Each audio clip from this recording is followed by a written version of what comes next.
Hello friends and dear students, आज हम class 12 geography practical से संबंधित कुछ इंपॉर्टेंट प्रश्न उत्तर देखेंगे जो प्रैक्टिकल परीक्षा में पूछे जाएंगे। ये सभी प्रश्न सीबीएसई सिलेबस 2025 के अनुसार दिए गए हैं। तो आइए शुरू करते हैं और देखते हैं इंपॉर्टेंट और उपयोगी प्रश्न उत्तर।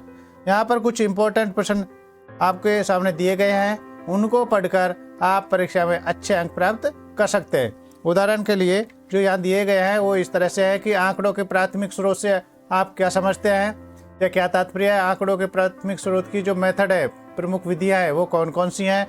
आंकड़ों के द्वितीयक स्रोत सेकेंडरी डाटा है, इसकी प्रमुख विधियां बताइए। आरेखों की सहायता से सामान्य तथा विषम वितरणों में मीन मोड मीडियम माध्य माध्यिका बहुलक की सापेक्ष स्थितियों की व्याख्या कीजिए। भारत में साक्षरता दर के लिए दिए गए आंकड़े के आधार पर बहुदंड आरेख मतलब मल्टी बार डायग्राम की रचना कीजिए। एक बिंदुगत मानचित्र की रचना की क्या आवश्यकता है, बिंदु विधि के क्या दोष हैं। चित्र रेखा पुंज रेस्टर और वेक्टर आंकड़ा फॉर्मेट को उदाहरण सहित समझाइए। और भूगोलिक सूचना तंत्र में कोर स्थानिक सूचना बनाने की विधि क्या है। ये सभी प्रश्न हैं, यहाँ आपको विस्तार से उत्तर सहित दिए गए हैं। तो देखिए, पहला प्रश्न है कि आंकड़ों के द्वितीयक स्रोत क्या हैं, इनकी प्रमुख विधियां बताइए। What are the secondary source of data, explain their main method.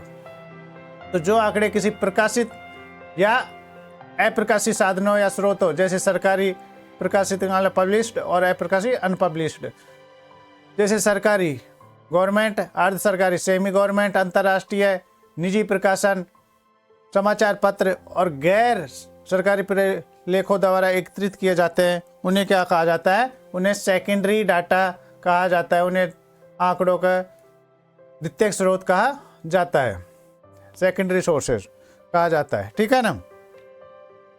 अब भारतीय योजना आयोग, भारत का जनगणना विभाग, भारतीय योजना आयोग, भारत का जनगणना विभाग, भारतीय सर्वेक्षण विभाग, कृषि विभाग, एग्रीकल्चर डिपार्टमेंट प्रतिवर्ष अनेक प्रकार के आंकड़ों को प्रकाशित करते हैं। ये क्या होता है, ये सेकेंडरी डाटा होता है, आंकड़ों के द्वितीयक स्रोत है, ये रिसोर्सेज है, सेकेंडरी रिसोर्सेज है। आंकड़ों के द्वितीयक स्रोत या विधियां कौन कौन सी हैं, तो हम यहाँ देख लेते हैं। आंकड़ों के अंतर्गत आंकड़ों के प्रकाशित यानी पब्लिश्ड और अप्रकाशित अनपब्लिश्ड स्रोत आते हैं। इनमें पब्लिश स्रोत, प्रकाशित स्रोत या साधन है, वो कौन कौन से हैं।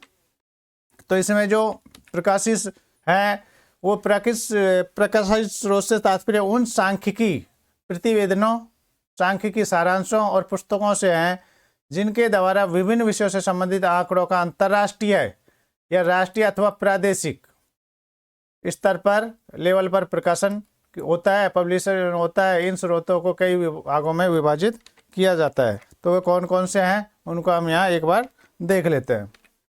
तो सरकारी प्रकाशन यानी गवर्नमेंट पब्लिकेशन, इस श्रेणी में वो सब प्रकाशन सम्मिलित हैं जिन्हें किसी देश के केंद्रीय या तो केंद्रीय या राज्य सरकार यानी गवर्नमेंट, स्टेट गवर्नमेंट के विभिन्न विभाग या मंत्रालय जो मिनिस्ट्री हैं उनके द्वारा प्रकाशित किया जाता है। भारत में सेंसस रिपोर्ट है, जनगणना रिपोर्ट है, रिजर्व बैंक ऑफ इंडिया के बुलेटिन है, मौसम विभाग के विज्ञान रिपोर्ट तथा सरकारी आयोगों व समितियों के प्रतिवेदन सरकारी प्रकाशन के प्रमुख एग्जाम्पल्स है, उदाहरण है।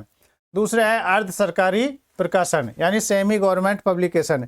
इस श्रेणी में नगर विकास प्राधिकरण होते हैं, विभिन्न नगरों और शहरों के नगर निगमों तथा जिला परिषदों के प्रकाशन एवं रिपोर्ट इसमें शामिल होते हैं।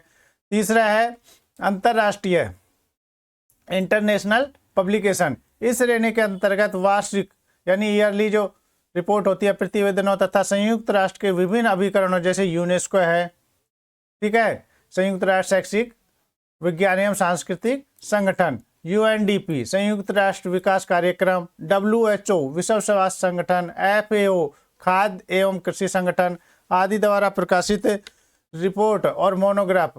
मोनोग्राफ क्या होता है, किसी एक विषय पर जो लेख लिखा जाता है उसे मोनोग्राफ कहा जाता है। ये इसमें सभी सम्मिलित है। अब है प्राइवेट पब्लिकेशन यानी निजी प्रकाशन। इस श्रेणी में सामान्य समाचार पत्र, निजी संस्था तथा प्रकाशित वार्षिक सर्वेक्षण शोध रिपोर्ट और प्रबंधन ये सभी चीज़ें इसमें शामिल होती है। समाचार पत्र और पत्रिका, न्यूज़पेपर एंड मैगजीन, इसके अंतर्गत दैनिक समाचार पत्र, दैनिक मतलब डेली, साप्ताहिक, वीकली, पाक्षिक 15 दिन और मासिक मंथली पत्रिकाएं आती हैं, जिससे द्वितीयक आंकड़े आसानी से मिल जाते हैं।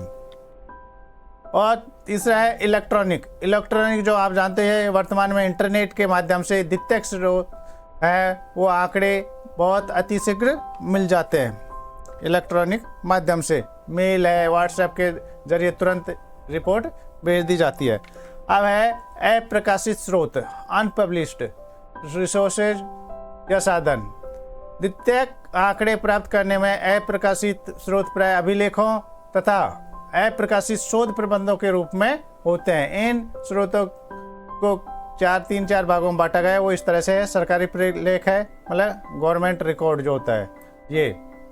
द्वितीय आंकड़ों के अन्य स्रोत अप्रकाशित रिकॉर्ड, मोनोग्राफ और प्रलेख है। ये प्रलेख सरकार के विभिन्न स्तरों पर अप्रकाशित रिकॉर्ड के रूप में तैयार कर एक अनुरक्षित रखे जाते हैं। अर्ध सरकारी सेमी गवर्नमेंट रिकॉर्ड जो होता है, इसके अंतर्गत नगर निगम, जिला परिषद और लोक सेवा विभाग द्वारा तैयार और अनुरक्षित आवधिक रिपोर्ट, एक निश्चित अवधि में जो रिपोर्ट पेश की जाती है वो, और विकास योजना सम्मिलित की जाती है। अब है निजी मतलब प्राइवेट रिपोर्ट। इसके अंतर्गत कंपनियां, व्यापार संघ, विभिन्न राजनीतिक और अराजनीतिक संगठनों तथा निवासीय कल्याण संघों की अप्रकाशित रिपोर्ट और रिकॉर्ड सम्मिलित किए जाते हैं। तो ये तो आपका होगा पहला। अब क्वेश्चन नंबर अगला है कि आरेखों की सहायता से सामान्य तथा विषम वितरणों के माध्यिका तथा बहुलक की सापेक्षिक स्थितियों की व्याख्या कीजिए। तो सामान्य वितरण की विशेषता है कि इसमें माध्यिका तथा बहुलक का मान समान होता है। क्या होता है इसमें?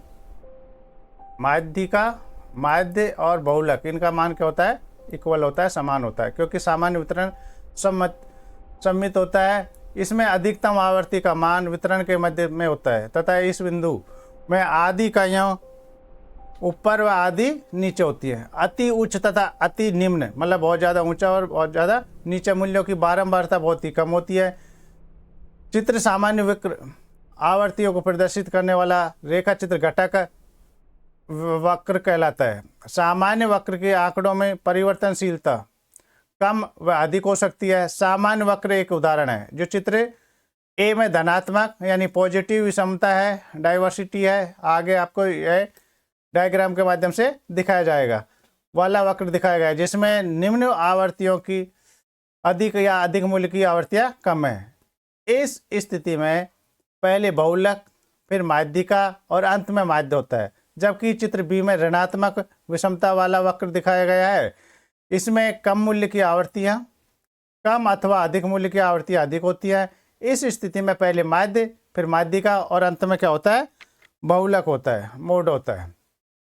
तो ये है माध्य, माध्यिका तथा बहुलक।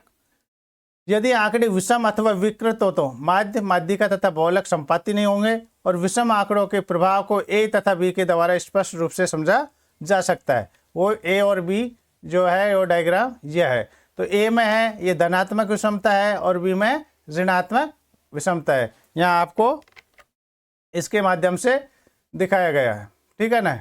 ये इस तरह से देखो ये, और इसमें है पॉजिटिव, ये इस तरह से, ठीक है ना। तो ये आपको समझ में आ गया होगा। अब आगे चलते हैं। दूसरा क्वेश्चन, आंकड़ों के प्राथमिक स्रोत से आपका क्या तात्पर्य है या क्या समझते हैं या किसे कहते हैं? आंकड़ों के प्राथमिक स्रोत या विधियाँ कौन कौन सी हैं? तो जो आंकड़े पहली बार व्यक्तिगत रूप से अथवा व्यक्तियों के समूहों के द्वारा या किसी संस्था के द्वारा या संगठन के द्वारा इकट्ठे किए जाते हैं, एकत्रित किए जाते हैं, उन्हें क्या कहा जाता है? आंकड़ों के प्राथमिक स्रोत कहते हैं, प्राइमरी सोर्सेज उनको कहते हैं। आंकड़ों की प्राथमिक स्रोत है, उनकी विधियाँ कौन कौन सी हैं? तो आंकड़ों के प्राथमिक स्रोत के अंतर्गत क्या आता है? व्यक्तिगत प्रक्षेपण आता है, साक्षात इंटरव्यू आता है, प्रश्नावली या अनुसूची और अन्य मेथड इसमें शामिल किए जाते हैं। तो व्यक्तिगत प्रक्षेपण या सूचनाओं के उस संग्रह से संबंधित है जो व्यक्तिगत पर्सनल या व्यक्तियों के कोई ग्रुप है उसके द्वारा क्षेत्र में प्रक्षेप द्वारा एकत्रित या इकट्ठा या कलेक्ट किया जाता है। दूसरा है इंटरव्यू, इसके द्वारा शोधकर्ता उत्तर देने वाले से प्रत्यक्ष मतलब डायरेक्ट सूचना या संवाद और बातचीत द्वारा आंकड़ों को प्राप्त करता है। तीसरा है प्रश्नावली या अनुसूची, इसमें थोड़ा सा डिफरेंस है। प्रश्नावली के अंतर्गत आवश्यक सूचनाओं को उपलब्ध करने के लिए केवल साक्षर और शिक्षित लोगों से ही संपर्क किया जाता है, जो पढ़े लिखे हों लिख सकते हो, जबकि अनुसूची के अंतर्गत प्रश्नावली से मिलते जुलते केवल जांच पड़ताल से जुड़े प्रश्न होते हैं। प्रश्नावली और अनुसूची में मात्र यह अंतर होता है कि प्रश्नावली में क्या होता है कि उत्तर देने वाला प्रश्नावलियों को स्वयं भरता है, और जबकि अनुसूची में परिगणक जो पूछने वाला है उत्तर देने वाले से प्रश्न पूछता है और उसको स्वयं भरता है, खुद भरता है। और अन्य मेथड है, अन्य विधियाँ हैं, इसमें प्राथमिक आंकड़े एकत्रित करने की अन्य विधियों में दूर संवेदन यानी रिमोट सेंसिंग तथा वायु फोटो चित्र जो एयर फोटोग्राफ होते हैं, हेलीकॉप्टर वगैरह से ऊपर से लिए जाते हैं ड्रोन से, ये विशेष उल्लेखनीय है। वायु फोटो की सहायता से मानव बस्तियों, यातायात के मार्गों, मिट्टियों तथा भूमि उपयोगों के संबंध आदि की महत्वपूर्ण सूचना इकट्ठी की जाती है। तो इस तरह से ये किया जाता है। अगला प्रश्न ये पूछा जा सकता है कि भारत में साक्षरता दर के दिए गए जो डाटा है, आंकड़े दिए गए हैं, उनके आधार पर एक बहुदंड रेखा रेख यानी मल्टीबार डायग्राम की रचना कीजिए, बनाइए। तो ये डाटा दिए गए हैं आपको, कुल जनसंख्या है, इसमें कुछ सन दिया गया है, कोई पीरियड दिया गया है, उसके बाद में कुल पॉपुलेशन है, फिर मेल और फीमेल, स्त्री और पुरुष। तो आप इसको कैसे बनाओगे? तो ये डाटा के आधार पर आपको बहुदंड रेखा मतलब मल्टीबार बनाना है। तो इसके लिए आपको भारत की आंकड़े का कुल जनसंख्या तथा पुरुषों एवं महिलाओं का प्रतिशत दिया गया है। ऐसे आंकड़ों को दर्शाने के लिए मल्टीबार डायग्राम यानी बहुदंड रेखा की बहुत ही उपयोगी होता है। आधार रेखा तथा मापनी रेखा बनाकर कुल साक्षरों, पुरुष और महिला साक्षरों की प्रतिशत जनसंख्या को दर्शाने के लिए प्रत्येक वर्ष में 3-3 दंड समुच्चय बना गए हैं। यहाँ पर आप बना सकते हैं, में विभिन्न प्रकार के आभाएं इंडेक्स बना दीजिए। ये इस तरह से आप कि किसका क्या सिंबल दिया गया है, ये इस तरह से, और फिर चित्र बनाइए। तो यहाँ पर क्या है, यहाँ व्यक्ति दिया गया है या पुरुष दिया गया है और यहाँ स्त्री दी है। तो यहाँ टोटल हो गया, ठीक है ना, जो डार्क है वो टोटल है, ये स्त्री हैं और ये पुरुष है। तो 1951 में यह है, 1961 यहाँ पर पुरुषों का ज़्यादा है। इस तरह से यहाँ 2011 तक ये दिया गया है। तो आप इस तरह से मल्टीबार डायग्राम के माध्यम से इसके समझा सकते हैं। अगला प्रश्न है कि एक बिंदुगत मानचित्र की रचना के लिए क्या आवश्यकताएं हैं, क्या नेसेसिटी है, क्या जरूरी है, बिंदु विधि में क्या इसमें दोष क्या है, रिक्वायरमेंट क्या है और इसके दोष डिसएडवांटेज क्या है, डीमेरिट्स क्या है। तो बिंदुगत मानचित्र किसी एक तत्व जैसे जनसंख्या या फसल आदि, जनसंख्या या फसल आदि के वितरण को प्रदर्शित करने के लिए बनाया जाता है। एक बिंदु को मान मूल्यों द्वारा निर्धारित कर मापनी तय की जाती है। एक ही आकार और प्रकार के बिंदु वितरण के प्रतिरूप को प्रदर्शित करने के लिए चुने हुए क्षेत्र या प्रदेश जो एरिया है उस पर अंकित किए जाते हैं। इसके प्रमुख दोष क्या है? तो बिंदु मानचित्रों की रचना करना क्या होता है, एक तो कठिन होता है, इजी नहीं होता।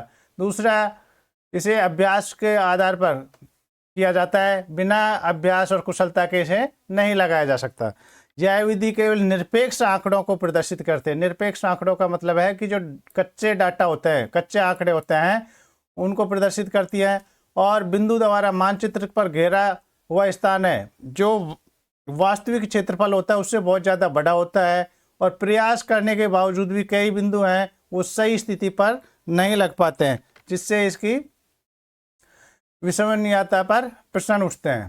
ठीक है, अब एक भौगोलिक सूचना तंत्र के कोर में स्थानिक सूचना बनाने की विधि क्या है? What is the methodology of building spatial information into the core of GIS, भौगोलिक सूचना तंत्र। तो भौगोलिक सूचना तंत्र में क्रोड हुए सर्वाधिक महत्वपूर्ण आवश्यक वस्तु स्थानिक आंकड़े क्या है? स्थानिक लोकल आंकड़े हैं, जिन्हें भौगोलिक सूचना तंत्र में क्रोड में अनेक विधियों द्वारा संग्रहित किया जाता है, इकट्ठा किया जाता है, कलेक्ट किया जाता है। जैसे आंकड़ा आपूर्तिदाता से अंकित रूप में आंकड़े प्राप्त करना, विद्यमान अनुरूप आंकड़ों का अंकीकरण करना और भौगोलिक सत्ताओं द्वारा इनको स्वयं सर्वेक्षण करके प्राप्त किया जा सकता है। अब है नेक्स्ट क्वेश्चन है कि चित्र रेखा पुंज रेस्टर एवं सदिश वेक्टर आंकड़ा फॉर्मेट को उदाहरण सहित समझाओ। तो स्थानिक आंकड़ों का प्रदर्शन, स्थानिक लोकल, उनका प्रदर्शन रेखापुंज और सदिश फॉर्मेट द्वारा होता है। रेखा चित्रपुंज क्या है? तो यह वर्गों के जाल के रूप में आंकड़ों का ग्राफी प्रदर्शन है, जो ग्राफ होता है उससे प्रदर्शित करता है। इसमें स्तंभों और पंक्तियों का जाल होता है, जिसे क्या कहते हैं? उसे ग्रिड कहते हैं। क्या कहते हैं? उसे ग्रिड कहते हैं। एक स्तंभ एक पंक्ति के वेदन स्थल को क्या कहा जाता है? सेल कहा जाता है। जो बॉक्स होता है उसे सेल कहा जाता है। प्रत्येक सेल को एक स्थान दिया जाता है तथा उसके आधार पर ही इसका मूल्य निर्धारित किया जाता है। इसकी पंक्ति व स्तंभों को निर्देशांक किसी भी व्यक्तिगत पिक्सल, जो हमारे पिक्सल होते हैं, उसकी पहचान कर सकते हैं। आंकड़ों का प्रदर्शन प्रयोक्ता की प्रतिबिंब के पुनर्गठन अथवा दृश्यांक में सहायता करता है। सेलों के आकार तथा उनकी संख्या के बीच संबंध को चित्र रेखा पुंज यानी रेस्टर के विभेदन के रूप में अभिव्यक्त किया जाता है। रेस्टर फॉर्मेट के आंकड़ों पर जाल या वर्ग के आकार के प्रभाव को स्पष्ट किया जाता है। तो रेस्टर क्या है, ये आप इस चित्र में देख सकते हैं। चित्र रेखा पुंज ये रेस्टर है, इसमें पिक्सल है, ग्रिड बना हुआ है, ठीक है ना। अब है सदिश यानी वेक्टर। चित्ररेखा पुंज फाइल फॉर्मेट और द्वारा प्रयोग निम्नलिखित क्रियाओं के द्वारा किया जाता है। इसमें क्या होता है? Via photograph. वाया फोटो जो आपको बताया था, जो आसमान से लिए गए हैं उपग्रह सैटेलाइट प्रतिबिंब क्रम विकसित कागजी मानचित्रों के आंकिक प्रदर्शन में किया जाता है। इसमें क्या है? जब लागत या कीमत को कम करना आवश्यक हो जब किया जाता है, या जब मानचित्र में व्यक्तिगत मानचित्रीय लक्षणों का विश्लेषण आवश्यक हो, और जब बैक ड्राफ्ट मानचित्रों को आवश्यकता हो तब किया जाता है। अब सदिश वेक्टर आंकड़ा फॉर्मेट क्या है? तो एक सदिश यानी वेक्टर आंकड़ा फॉर्मेट अपने यथार्थ निर्देशांकों द्वारा भंडारित बिंदुओं का प्रयोग करता है। इसमें रेखाओं और क्षेत्रों का निर्माण बिंदुओं के अनुरूप होता है। रेखाओं की दिशा बिंदुओं के क्रमण के अनुरूप होती है। बहुभुजों का निर्माण बिंदु अथवा रेखाओं द्वारा होता है। सदिश यानी वेक्टर आंकड़ों के निवेश के लिए अस्तेन अंकीकरण सर्वोत्तम विधि होती है, बहुत अच्छी मेथड होता है ये। सदिश आंकड़ा प्रदर्शन न केवल निर्देशांकों के आरंभिक अथवा अंतिम बिंदुओं को अंकित कर रेखा की स्थिति स्पष्ट करके होगा। प्रत्येक बिंदु की अभिव्यक्ति 2 या 3 संख्याओं के रूप में होगी। कितने? 2 या 3 संख्याओं के रूप में होगी। यह इस तथ्य पर निर्भर करेगा कि प्रदर्शन द्विआयामी है अथवा त्रिआयामी, 2D है या 3D है। इन्हें प्राय XY या XYZ निर्देशांकों द्वारा निर्दिष्ट किया जाता है। अब ये सदिश है या वेक्टर फॉर्मेट है वो किस तरह से, तो ये आप ये डायग्राम देख सकते हो। ये इस तरह से डॉट बिंदु है, इसको मिलाया जाता है। अब अगला प्रश्न देख लेते हैं कि उपरशाही विश्लेषण या उपरशाही विश्लेषण या अधिचित्रण विश्लेषण। उपरिशाही को ही अधिचित्रण विश्लेषण के नाम से जाना जाता है। What is overlay analysis. तो अधिचित्रण विश्लेषण को उपरशाही विश्लेषण के नाम से भी जाना जाता है, ठीक है ना।